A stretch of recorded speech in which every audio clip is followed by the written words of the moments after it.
India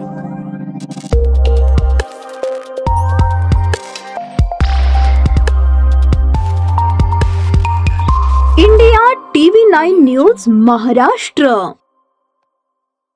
इसम नामे इलियास उर्फ brand Ajit सालार वय 32 राहणार मक्का मस्जिदच्या पाठीमागे बेगमपेठ सोलापूर याच्या विरुद्ध सन 2016, 2018, 2021, 2025 या कालावधीत गैरकायद्याची मंडळी जमा करून दंगा व मारामारी करणे, सामान्य नागरिकांना मारहाण व दमदाटी करून दहशत निर्माण करणे, जीवे ठार मारण्याचा प्रयत्न करणे यांसारखे गुन्हे दाखल असल्याने त्याच्या विरुद्ध जेल रोड पोलीस ठाण्याकडून महाराष्ट्र पोलीस अधिनियम 1951 कलम 56(1) अ ब अन्वयेचा तडीपार प्रस्ताव पोलीस उपायुक्त परिमंडळ सोलापूर शहर यांना सादर करण्यात आला होता। सदर प्रस्तावाच्या अनुषंगाने विजय कबाडे पोलीस उपायुक्त परिमंडळ सोलापूर शहर यांनी कार्यवाही करून त्यांच्याकडील तडीपार आदेश दिनांक 9 सप्टेंबर 2025 अन्वये इसम नामे इलियास उर्फ ब्रँड अजित सालार वय 32 राहणार मक्का मशिदीच्या पाठीमागे बेगमपेठ सोलापूर या सोलापूर व धाराशिव जिल्हा येथून 2 वर्षांकरता